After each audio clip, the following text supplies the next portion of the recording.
ভোটের দিন ঘোষণা হতে প্রচার শুরু। রবিবার শুরু প্রচারে সুকান্ত মজুমদার। নির্বাচনী প্রচারে সুকান্ত মজুমদার বালুঘাট বড়বাজার এলাকায় প্রচার শুরু করেছেন তিনি এবং এই কেন্দ্রে আবারও তিনি প্রার্থী হচ্ছেন। ভোটের দিন ঘোষণা হতে প্রচার শুরু করে দিয়েছেন সুকান্ত মজুমদার। একেবারে নিজেরই নির্বাচনী কেন্দ্র এবং বিদায়ী সাংসদ ইতিমধ্যেই আজ প্রচারে শুরু করে দিয়েছেন, প্রচারে নেমে পড়েছেন। সকাল সকাল প্রচুর জনসংযোগ বৃদ্ধিতে জোর দিয়েছেন। কি বলছেন নিজের নির্বাচনী কেন্দ্রে গিয়ে কিভাবে জনসংযোগ বৃদ্ধি করছেন শুনুন। রবিবারের দিন আমাদের এখানে নিয়ম হচ্ছে বাজার করতে আসে বিপুল পরিমাণে মানুষের সমাগম হয়, তাই আজকের দিনটাকে আমরা বেছে নিয়েছি মানুষের কাছে যাওয়ার জন্য। রাজনীতিতে তো মানুষই সব থেকে বড় কথা। আমরা যে কাজ করেছি তার মূল্যায়ন মানুষই করবে।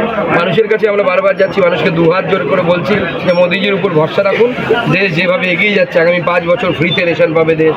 আগামী দিনে 11 লক্ষ বাড়ি, মানুষের মাথায় ছাদ আসবে, নরেন্দ্র মোদী দেবে। প্রতি ঘরে জল পৌঁছবে, নরেন্দ্র মোদী পৌঁছানোর ব্যবস্থা করবে। ছাদে পৌঁছে যাচ্ছি আমরা, টিকা পেয়েছি ফ্রিতে। গর্ভাবস্থায় মাদেরকে 6,000 টাকা করে মোদিজি দিচ্ছেন। সর্বশিক্ষা মিশনের মাধ্যমে স্কুল ব্যাগ থেকে শুরু করে স্কুল ড্রেস থেকে শুরু করে দিদি সবুজ সাথী, তার টাকাও নরেন্দ্র মোদীর পাঠানো টাকা। এই যে মানুষকে এটা আমাদেরকে বোঝাতে হবে। মানুষকে বোঝালে পরে মানুষ যত বেশি সংখ্যায় মানুষের কাছে আমরা যেতে পারবো, মানুষের আশীর্বাদ পাবো। মানুষের মধ্যে সারা অভূতপূর্ব, মানুষের এই সারা আশীর্বাদ থাকলে আমরা বিপুল ভোটে জয়ী হব। এবং আমি বলছি এবার অপ্রত্যাশিত ফলাফল হবে, বিজেপি বিপুল সংখ্যায় সিট জিতবে। অলরেডি আপনারা টিভিতে বিভিন্ন চ্যানেলের সমীক্ষা দেখতে পাচ্ছেন। কোনো চ্যানেল 20, কোনো চ্যানেল 26টা অবধি পৌঁছে গেছে। আরও কিছুদিন অপেক্ষা করুন, এটা এক ধাক্কায় 30-এর উপরে চলে যাবে।